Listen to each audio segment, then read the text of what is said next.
नमस्कार दोस्तों, स्वागत है आप लोगों का अपने यूट्यूब चैनल शिक्षा हब में। तो फ्रेंड्स, आप लोग कैसे हो? हम लोग बहुत दिनों के बाद मिल रहे हैं क्योंकि यह क्लासेस नाइन्थ और सिक्स्थ क्लास के बच्चों के लिए है। तो इनसे मुलाकात हमारा बहुत दिन पहले हुआ था, जो कि हिंदी के क्लासेस में ही हुआ था और हिंदी वर्णमाला के क्लासेस में ही हुआ था। तो आज भी हम लोग हिंदी के क्लासेस को ही स्टार्ट करेंगे और हिंदी वर्णमाला के जितने भी इम्पोर्टेंट एमसीक्यू प्रश्न बनेंगे आपकी एग्ज़ाम्स के लिए, और हिंदी वर्णमाला से रिलेटेड जितने भी प्रश्न आपके लिए बन सकते हैं और आपकी एग्ज़ाम में पूछे गए प्रश्न हैं, उसको लेकर मैं आ चुका हूँ इस वीडियो के माध्यम से।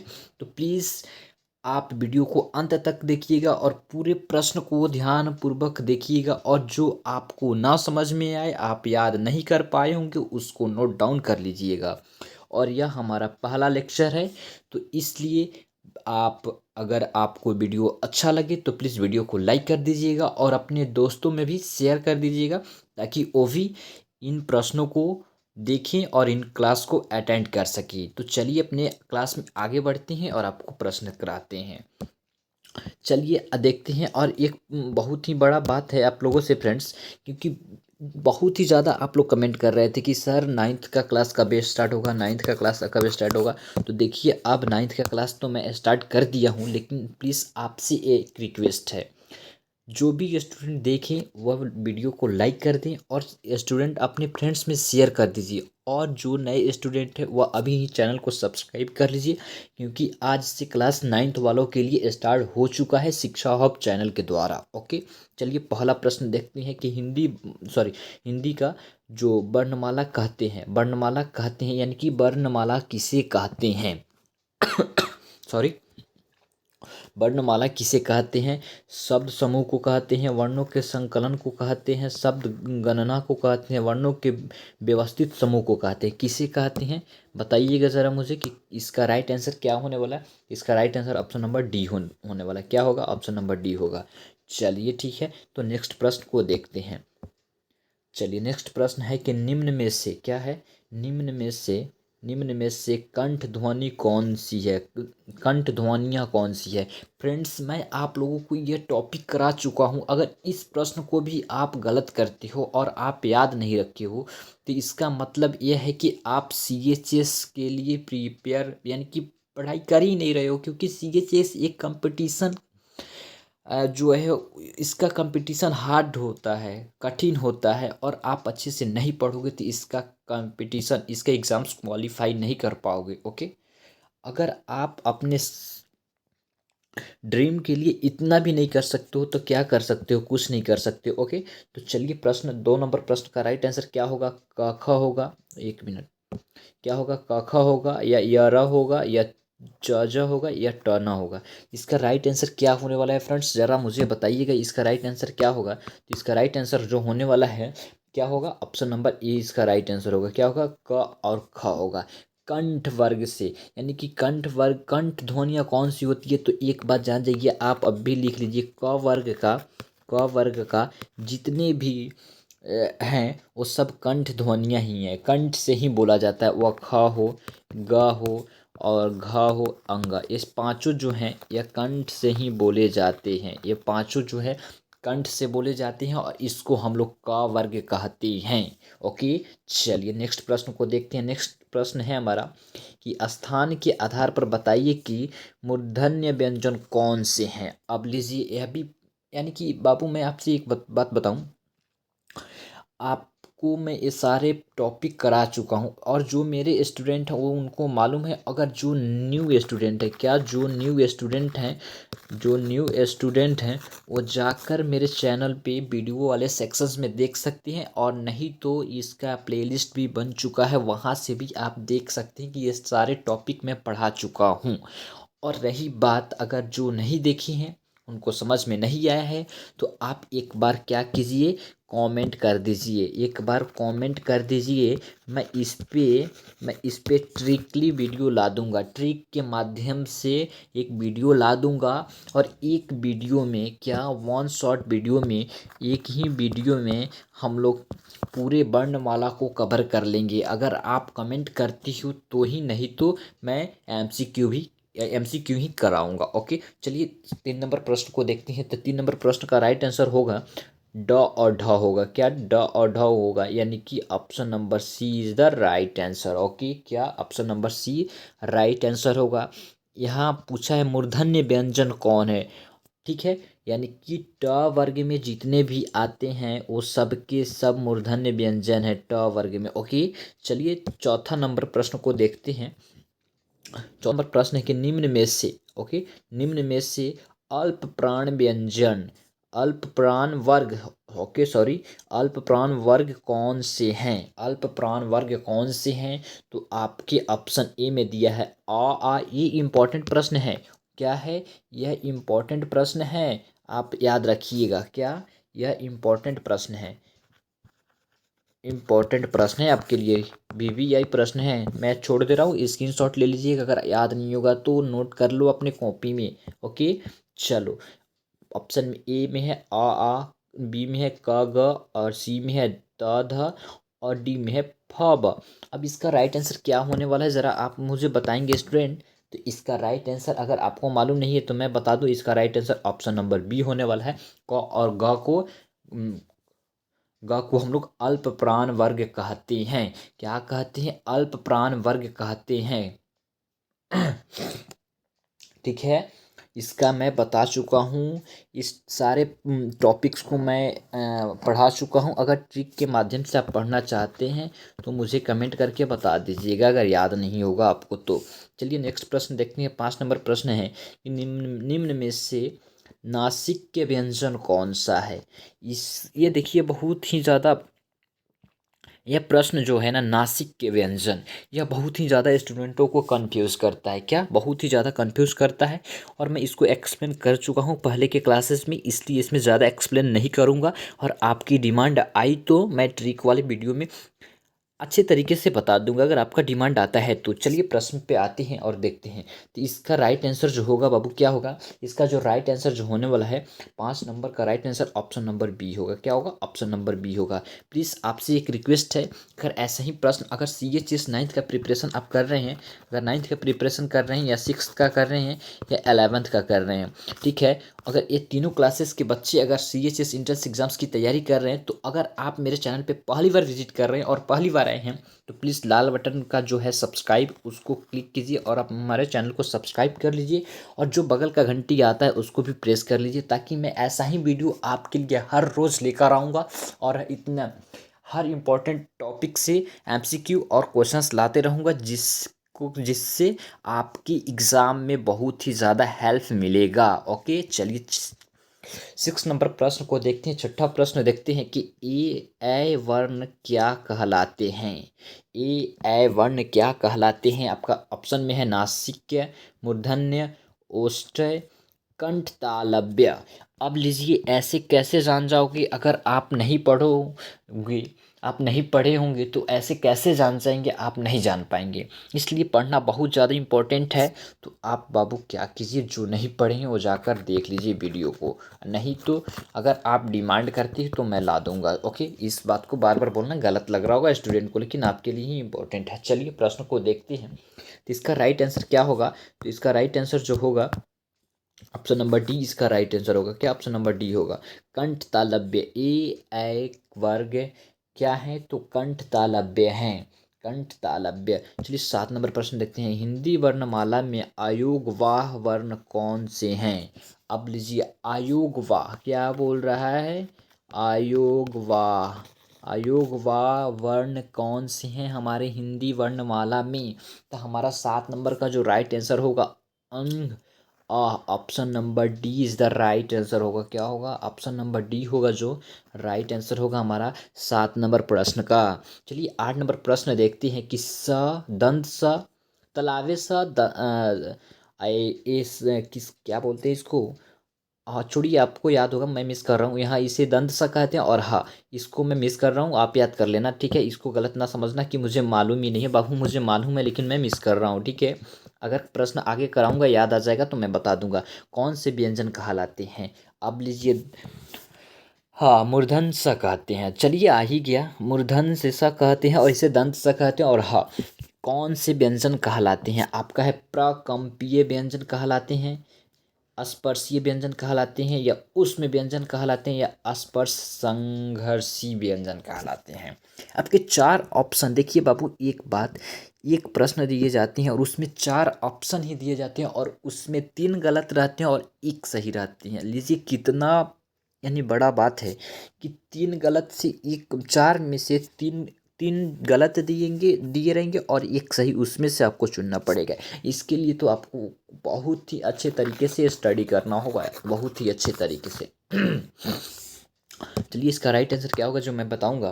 तो 8 नंबर का जो राइट आंसर होने वाला है ऑप्शन नंबर सी होगा। क्या होगा? ऑप्शन नंबर सी होगा। ठीक है, मैं कलर चेंज करके बता रहा हूँ। ठीक है, चलिए आइए 9 नंबर प्रश्न को देखते हैं। 9वां प्रश्न क्या है? निम्न में से कौन सा सघोष वर्ग है? अब लीजिए, अब आप अगर नहीं पढ़े होंगे बाबू तो आपको सघोष जो है ना, ये सघोष है, सघोष वर्ग वर्ण, ये आपको नया नया लग रहा होगा। आप समझ पा रहे होंगे कि सघोष क्या है।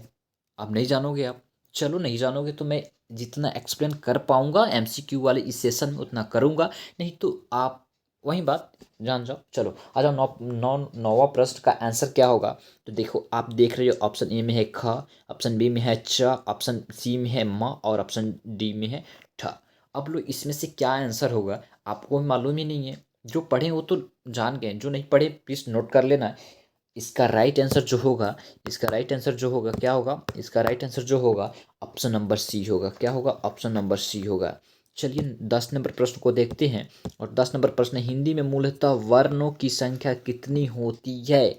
देखिए, इस प्रश्न से बच्चे बहुत ही ज़्यादा परेशान रहते हैं क्योंकि हर एक बुक में अलग अलग डेटा दिया हुआ है, जिसको लेकर बच्चे परेशानी झेलते हैं।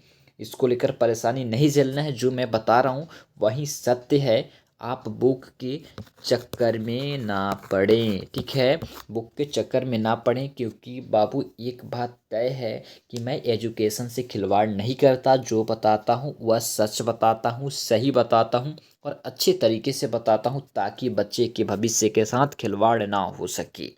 ओके, चलिए, तो यह 10 नंबर है। तो 10 नंबर का आप लोग जान रहे हैं कि इसका राइट आंसर जो होगा 52 होगा, यानी कि ऑप्शन नंबर सी। ओके, चलिए क्या होगा? मैं कलर चेंज कर दूं, ऑप्शन नंबर सी होगा। चलिए आ जाइए, नेक्स्ट प्रश्न देखते हैं। नेक्स्ट प्रश्न है हमारा 11 नंबर। अच्छा, इसको 6 ना बोलते हैं। ध्वनि किसके अंतर्गत आती है? अब लीजिए, यह किसके अंतर्गत आती है? जो कि आप देखेंगे तो आपके ऑप्शन नंबर लिखा है 1 में मूल्य स्वर, उसके बाद घास वर्ण, उसके बाद संयुक्त वर्ण, उसके बाद तालव्य वर्ण। इसका राइट आंसर आप क्या बताओगे? अब लो, अब बताओ कि इसका राइट आंसर क्या होगा। तो 11 नंबर का जो राइट आंसर होने वाला है ऑप्शन नंबर सी होगा। क्या होगा? Option number C right answer हो जाएगा। संयुक्त संयुक्त वर्ण, ठीक है, संयुक्त वर्ण इसका राइट आंसर हो जाएगा। ठीक है, चलिए आज ये नेक्स्ट प्रश्न को देखते हैं, 12 नंबर को। 12 नंबर प्रश्न है, क्या है कि ज्ञ, आप जान रहे हो ना, यह ज्ञ लिखा हुआ है ऐसे करके। ठीक है, वर्ण किन वर्णों के संयोग से बनता है? ये भी बहुत ज़्यादा प्रश्न पर कंफ्यूज करते हैं। हाँ, यहाँ पे आया था ना, यहाँ पे आया था। 1 मिनट थोड़ा सा पीछे कर लूँ मैं, आ जाइए। 11 नंबर प्रश्न नहीं, यहाँ से नहीं, आइए कुछ संयुक्त संयुक्त। अच्छा चलिए, नेक्स्ट प्रश्न आएगा, वो मुझे मालूम है कि वो प्रश्न आना ही आना है, उसमें मैं डिस्कस करूँगा। यह वर्ण किन वर्णों के संयोग से बनता है? ओके, तो चलिए इसका देखते हैं कि यह जो है किन किन वर्णों से मिलकर बना है। अगर बाबू जान जाइए, अगर मिलकर बना है तो इसको हम लोग संयुक्त ही ना कहेंगे। क्या कहेंगे? संयुक्त ही ना कहेंगे, क्योंकि दो चीज़ों से मिलकर एक का निर्माण हुआ है। ओके, चलिए आज ये फ्रेंड्स देखते हैं 12 का राइट आंसर क्या होगा। तो मुझे लगता है 12 का राइट आंसर होगा ऑप्शन नंबर बी होगा। 1 मिनट याद रखिएगा, ये दोनों सेम लग रहा होगा आपको, लेकिन 1 मिनट फ्रेंड्स, ये दोनों आपको सेम कैसे लग रहा? आपको सेम कैसे लग रहा? आपको कंफ्यूज करने के लिए दे दिया जाएगा। क्या आपको कंफ्यूज करने के लिए दे दिया जाएगा? क्या दिया जाएगा आपको कंफ्यूज करने के लिए? ठीक है। आपको कंफ्यूज करने के लिए ऐसे और ऐसे प्रश्न ऑप्शंस दे दिए जाएंगे जो कि आपको कंफ्यूज नहीं होना है, आपको यही याद रखना है उसमें हलंत ऐसे लगा होगा। ठीक है, ऐसे हलंत लगे होंगे, वही इसका राइट आंसर होगा। तो option number B is the right answer. Okay, चलिए हिंदी में ये सारे पॉइंट्स को ध्यान रखना पड़ता है। ओके, 13 नंबर प्रश्न को देखते हैं। क्या 13 नंबर प्रश्न को देखते हैं। 13 नंबर प्रश्न बोल रहा है आघोष वर्ण कौन सा है। अब लो, आघोष जो नहीं जानते हैं वो तक क्या बताएंगे आघोष क्या होता है। वो क्या बताएंगे कि आघोष क्या होता है। नए नए लग रहा होगा ना उनको। ठीक है, कोई बात नहीं, आप जान जाओ। अभी देखो एमसीक्यू, उसके बाद आपका मर्जी है क्या डिमांड करोगे, ट्रिक वाला वीडियो चाहिए या नहीं चाहिए। मुझे तो मैं तो यही चाहता हूँ कि स्टूडेंट जो मेरे छोटे छोटे भाई हैं बहन हैं वो अच्छे तरीके से पढ़ लें। ठीक है, मुझे ऐसा कुछ नहीं है। चलिए आ जाइए, 13 नंबर प्रश्न का देखते हैं कि क्या है। 13 नंबर प्रश्न का जो आंसर है ऑप्शन नंबर डी है। आघोष वर्ण जो है वह स है। वह कौन सा स है, तो दंत स है। ठीक है, चलिए आइए नेक्स्ट प्रश्न देखते हैं। 15 नंबर प्रश्न को देखते हैं। क्या 15 नंबर प्रश्न है, इनमें संयुक्त व्यंजन कौन सा है। लीजिए, मैं तो बता चुका हूँ कि संयुक्त व्यंजन कौन सा है। देखिए, जब वहाँ पे यह गया आया था तो मैं बताया था कि इन यह कौन कौन किससे किससे मिलकर बना है, किससे किससे मिलकर बना है। तो यहाँ पे हम देखे थे कि यह जो ज में हलंत लगा था और यहाँ से मिलकर बना है। तो हम आपको बता दिए थे कि जो दो से मिलकर बने होते हैं उन्हें तो संयुक्त कहते हैं। तो आप तो इसमें लगा दोगे, आप तो जान जाओगे कि इसमें इसका जो राइट आंसर है ऑप्शन नंबर बी होगा। चलो नेक्स्ट प्रश्न को देखते हैं। तो नेक्स्ट प्रश्न हमारा है, क्या है, तो 1 मिनट बाबू आपको इंतज़ार करना होगा। क्या करना होगा, इंतज़ार करना होगा। क्यों करना होगा, क्योंकि इसमें जो प्रश्न है पीपीटी में 15 ही प्रश्न लगा पाता हूँ और 15 नहीं लगता है, 15 से ज़्यादा नहीं लगते हैं। अब मैं लगाऊंगा, देखिएगा। ठीक है, थोड़ा देर इंतज़ार कीजिए। ओके, तो चलिए आ गए हैं हम लोग। अब चलते हैं अपने पीपीटी पे, कहाँ थे हम लोग, जो देखते हैं। चलिए आ गए हमारे पहला प्रश्न जो 16 नंबर प्रश्न है। जो हमारा प्रश्न कह रहा है, देखिएगा ज़रा ध्यानपूर्वक। निम्न में से, 1 मिनट बाबू पेन कलर चेंज कर लूँ। निम्न में से कौन सा वर्ण उच्चारण की दृष्टि से दंत्य नहीं है। यहाँ पे प्रश्न को भी ध्यानपूर्वक पढ़ना होता है। प्रश्न को भी, हमारे जो प्रश्न दिए रहते हैं बच्चे कैसे पढ़ेंगे, देखिएगा। देखिएगा बच्चे के पास प्रश्न आएंगे और कैसे पढ़ेंगे। इसमें पढ़ेंगे निम्न में से कौन सा वर्ण उच्चारण के लिए उच्चारण की दृष्टि से दंत्य है। अब लीजिए, नहीं तो वह दिखा ही नहीं उनको, क्योंकि वह रहते हैं जल्दी में। क्यों जल्दी में रहते हो बाबू, आपको तो टाइम दिया जाता है। इसलिए ऐसे प्रश्न ना पढ़ा कीजिए, ध्यानपूर्वक पढ़ा कीजिए, ताकि आपका, आपके भविष्य से जुड़ी हुई बात है। क्योंकि 1 नंबर 1 मार्क्स आपके लिए बहुत ही ज़्यादा इम्पोर्टेंट हो जाता है। यही 1 नंबर आपको 100 बच्चों से नीचा लेकर चला जाएगा। ठीक है, चलिए इसका राइट आंसर क्या होगा, देखिएगा। ऑप्शन ए में दिया है त दिया है, ऑप्शन बी में न, और ऑप्शन सी में द, और ऑप्शन डी में ड दिया है। तो अब बताओ आप इसका राइट आंसर क्या है। अगर आपको नहीं मालूम है तो बच्चों मैं आपके लिए हूँ, मैं आपको बताता हूँ। तो देखो इसका राइट आंसर है, जो 16 नंबर का है जो राइट आंसर, वो ऑप्शन नंबर क्या है, जरा सा इसे इरेज को बड़ा कर दो। ओके, ऑप्शन नंबर क्या होगा, ऑप्शन नंबर डी होगा इसका राइट आंसर। ठीक है, चलो 16 के नेक्स्ट क्वेश्चन देखते हैं। 17 नंबर प्रश्न को देखते हैं। देखिए यहाँ पे जिन शब्दों के अंत में आ आता है उन्हें क्या कहते हैं। ध्यानपूर्वक प्रश्न को पढ़िएगा कि जिन शब्दों के अंत में अ आता है, सॉरी आप बोल दिए हैं, अ आता है उन्हें क्या कहते हैं। चलिए, अनुस्वर कहते हैं, अयोगवा कहते हैं, अंतः अस्त कहते हैं, या अकारांत कहते हैं। अब लो या क्या आ गया, आप सोचोगे ना। तो देखो इसका जो राइट आंसर होगा फ्रेंड्स, क्या होगा इसका जो राइट आंसर होगा, जो कि आप ध्यानपूर्वक देखोगे, ऑप्शन नंबर डी होगा। क्या देखोगे कि ऑप्शन नंबर डी होगा 17 नंबर का राइट आंसर।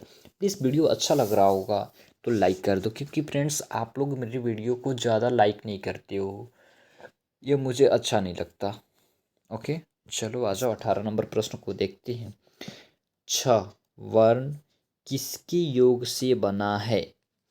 अब आप जान जाओ संयुक्त। चलो आ जाओ, देखो यह किसके योग से बना है, ये भी हमारा संयुक्त व्यंजन ही है। आप कितना संयुक्त व्यंजन देख लिए हो, यह एक देखे हो, और इस यह एक देखी हो, और भी देखोगे जितने होंगे। अगर जो स्टूडेंट क्लास अटेंड किए हैं या कहीं से बुक से पढ़े हैं, उनको मालूम होगा कि संयुक्त व्यंजन कितने होते हैं। ओके, चलो 18 नंबर प्रश्न का आंसर देखते हैं। तो 18 नंबर प्रश्न का आंसर होगा ऑप्शन नंबर ए। क्या होगा? ऑप्शन नंबर ए इसका राइट आंसर होगा। ठीक है, तो चलो नेक्स्ट प्रश्न की ओर बढ़ते हैं और 19 नंबर प्रश्न को देखते हैं। क्या देखते हैं? तो 19 नंबर प्रश्न को देखते हैं। 19 नंबर प्रश्न है, क्योंकि कलर चेंज कर दूं नहीं दिखता, कलर चेंज कर दूं क्योंकि नहीं दिखता बच्चों को ये कलर। चलो 19 नंबर प्रश्न है कि हिंदी वर्णमाला में स्वरों की कुल संख्या कितनी है? बच्चों ये भी प्रश्न आपको परेशान करता है ना बाबू, ये भी प्रश्न आपको परेशान करता है ना, तो आज नोट कर लो। क्या? आज नोट कर लो, आज नोट कर लो, और याद रखना कि आपको भैया बताए थे कि इसका जो राइट आंसर होगा हिंदी वर्णमाला में स्वरों की कुल संख्या होगा। याद कान खोल के नोट कर लो, क्योंकि तुम्हारे हम बड़े भैया हैं, आपको बता रहे हैं। इसका जो राइट आंसर होगा, इसका जो राइट आंसर होगा ऑप्शन नंबर बी होगा, और ये 11 होता है। कितने होते हैं? स्वरों की संख्या कितनी होती है? तो 11। ओके, चलिए 20 नंबर प्रश्न को देखते हैं। हमारा 20 नंबर प्रश्न है, निम्नलिखित में से क्या है? निम्नलिखित में से कौन स्वर नहीं है? अब लो, क्या है कि कौन स्वर नहीं है? क्या है? कौन स्वर नहीं है? तो आप जानते होंगे कि आ जो है हमारा स्वर है, ऊ भी हमारा स्वर है, ए भी हमारा स्वर है, और व्यंजन या हमारा जो है यहाँ यही हमारा एक व्यंजन है। तो हमारा राइट आंसर भी क्या होने वाला है? हमारा राइट आंसर भी क्या होने वाला है? क्या? हमारा राइट आंसर भी यही होने वाला है। चलो नेक्स्ट प्रश्न देखते हैं। 21 नंबर प्रश्न है। क्या? 21 नंबर प्रश्न हमारा, निम्नलिखित में से कौन ट वर्ग नहीं है? ध्यान पूर्वक यहाँ नहीं पूछ रहा है आपसे, ये नहीं पूछ रहा है कि ट वर्ग है, आपसे यहाँ नहीं भी मेंशन किया हुआ है आपके प्रश्न में। ठीक है, तो इसका जो आंसर आप बताएंगे, ट वर्ग नहीं है। आप जब आप जान गए हो कि क वर्ग किसे कहते हैं, क के अंदर जितने भी आते हैं वह ख हो, ग हो, घ हो और अंग हो, ये सभी क वर्ग हैं। तो ट वर्ग भी आपको मालूम हो गया होगा कि ट वर्ग किसे कहेंगे। क्या आपको ये भी मालूम हो गया होगा कि ट वर्ग किसे कहेंगे? नहीं मालूम है तो सुन लो कान खोलकर, अगर नहीं मालूम है तो सुन लो कान खोलकर। क्या सुनोगे? जो कि ज़रा ध्यान रखना। क्या सुनोगे? जो कि ज़रा ध्यान रखना कि ट, ठ और बाबू और ड, ढ और न, ये सब के सब क्या हैं? ये सब के सब ट वर्ग हैं। तो ट वर्ग का नहीं है हमारा यही, जो कि आप देख रहे होगे ऑप्शन नंबर डी, या क वर्ग का है, जो कि यहाँ पे मेंशन किया गया है। चलो नेक्स्ट प्रश्न को देखते हैं। क्या? नेक्स्ट प्रश्न हमारा 22 नंबर प्रश्न है। 22 नंबर प्रश्न क्या कह रहा है, जो कि ध्यानपूर्वक देखिएगा। हिंदी वर्णमाला में व्यंजनों की संख्या। क्या? हिंदी वर्णमाला में व्यंजनों की संख्या कितनी है? अब लो, हिंदी वर्णमाला में व्यंजनों की संख्या कितनी है? क्या? हिंदी वर्णमाला में व्यंजनों की संख्या कितनी है?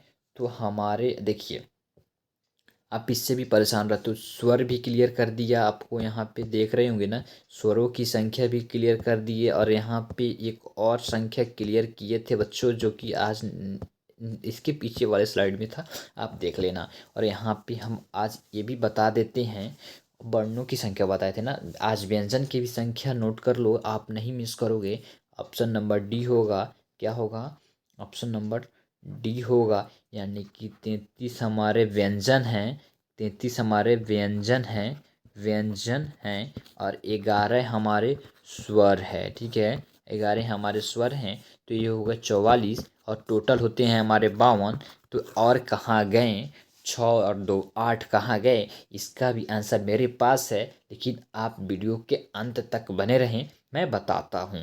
चलिए आइए नेक्स्ट प्रश्न देखते हैं। 33 नंबर सॉरी बाबू, 23 नंबर प्रश्न। निम्नलिखित में क्या निम्नलिखित में से कौन अयोग्यवाह है? कौन अयोग्यवाह है? अब लो, अयोग्यवाह कौन है? विसर्ग है, महाप्राण है, संयुक्त व्यंजन है, अल्प प्राण है। अब लो कौन है? अब लो कौन है? ऐसे प्रश्न फंसा देती हैं बच्चों से कि कुछ समझने में नहीं आता। तो आप जानते हैं कि अयोग्यवाह किसे कहते हैं? अंग और आह को कहते हैं। तो इसे हम लोग विसर्ग ही ना कहते हैं। तो हमारा ऑप्शन नंबर ए ही ना राइट आंसर होगा, विसर्ग। चलो नेक्स्ट प्रश्न को देखते हैं। प्लीज़ आपसे एक रिक्वेस्ट है, वीडियो अच्छी लग रही हो तो एक अंगूठा दबा दो और लाइक कर दो फटाक से, ठीक है। और आपके फ्रेंड्स भी तैयारी कर रहे हैं तो उनको भी शेयर कर दो इस वीडियो का लिंक। और आप अगर नए हो चैनल पे तो अभी ही सब्सक्राइब कर लो और बगल के घंटी को प्रेस कर लो, ताकि इससे आगे आने वाले चैप्टर का भी प्रश्न आप कर सको। ओके। चलो, छ ध्वनि का उच्चारण स्थान उच्चारण स्थान है। यानी कि आपसे प्रश्न कर कह रहा है कि छ जो ध्वनि है इसका जो उच्चारण स्थान है वह क्या है? इसका उच्चारण कौन सी जगह से किया जाता है, कहाँ से आता है? तो बाबू आप जानते हो क वर्ग का जो उच्चारण स्थान है कंठ है, और छ जो है हमारे च वर्ग में आते हैं। क्या? छ जो है हमारा च वर्ग में आता है। किसमें? च वर्ग में। क्या? च वर्ग में, जिसमें हमारे आ सकते हैं छ, ज, और यहाँ झ, और यहाँ इया।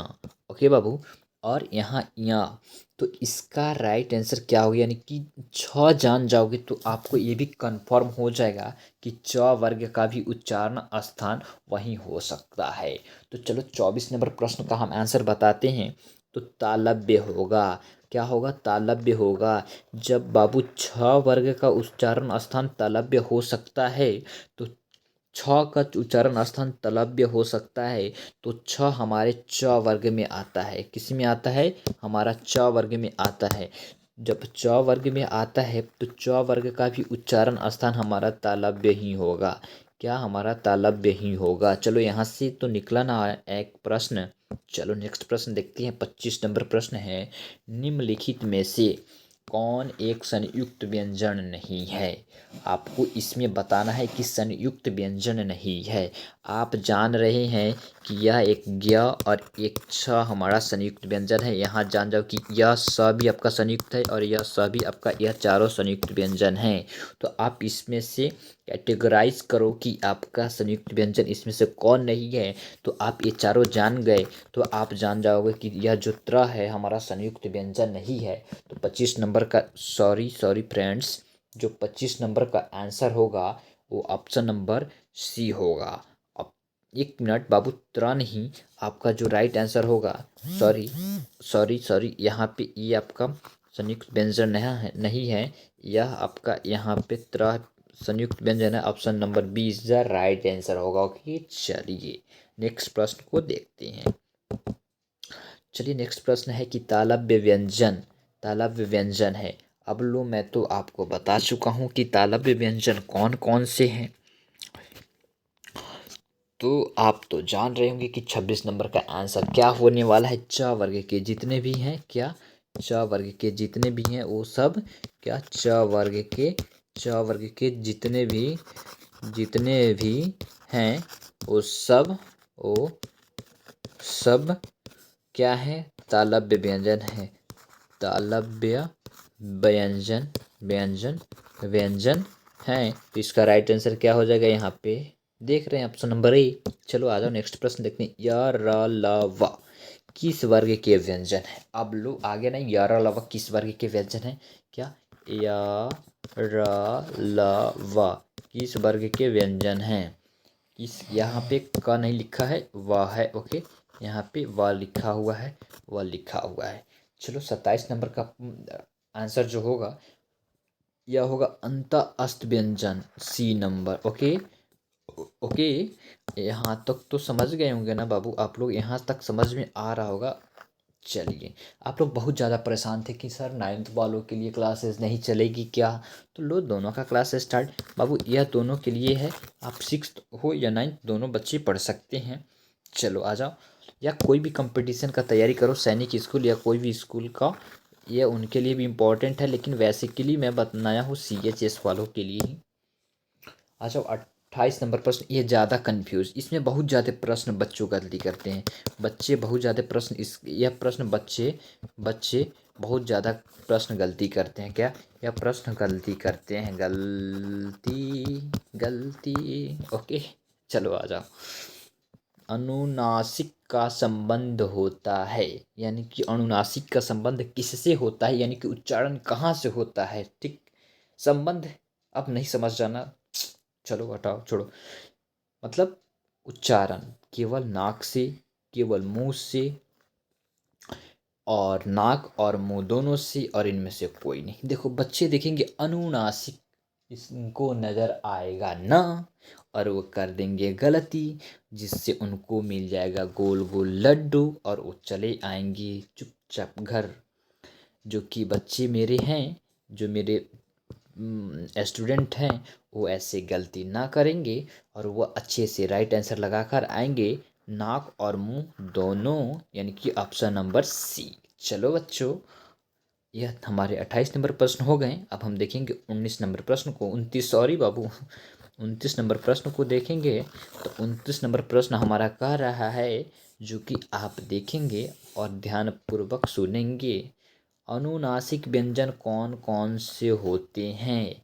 अनुनासिक व्यंजन कौन कौन से होते हैं, यानी कि आप का आंसर होगा यहाँ पे वर्ग के पंचमाक्षर। अब आपको पंचमाक्षर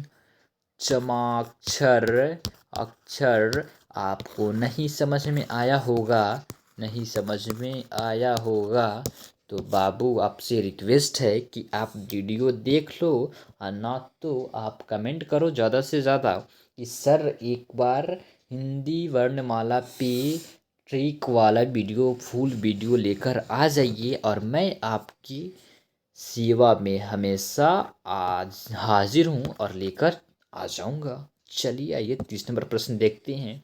और 30 नंबर प्रश्न जो है, हम चाहते हैं कि मेरे छोटे छोटे नन्हे नन्हे जो फ्रेंड्स हैं, मेरे बच्चे हैं, वो बताएं कमेंट के माध्यम से, क्योंकि यह कमेंट आपका है, और आप चाहो तो कमेंट कर सकते हो, और जो चाहो सो कर सकते हो, लेकिन स्टडी से रिलेटेड। ओके, तो बताओ कि भाषा निर्माण की इकाई का सही अनुक्रम क्या है? बच्चों मैं कल के क्लासेस में आपसे पूछूंगा, अगर नहीं बताओगे तो, और नहीं मालूम तो भी बताना कि मुझे नहीं मालूम सर बता दीजिए, तो मैं नेक्स्ट क्लास में आपको बता दूंगा। तो बच्चे आज के क्लास में हम लोग इतना ही प्रश्न करते हैं, और फिर मिलेंगे नेक्स्ट क्लास में। और एक बात, अगर आप थ्योरी पढ़ना चाहते हैं कि ऐसे ही MCQ, अगर जब तक आप नहीं बताओगे तब तक मैं MCQ लेकर आऊँगा, नहीं तो थ्योरी लेकर नहीं आऊँगा। चलो देखो, ऐसे ही करूँगा तुम लोगों के साथ, तभी मुझे कमेंट करके बताओगे, ठीक है? तो थैंक यू बच्चों, मिलते हैं नेक्स्ट वीडियो में नए टॉपिक के साथ। जय हिंद, बाय बाय।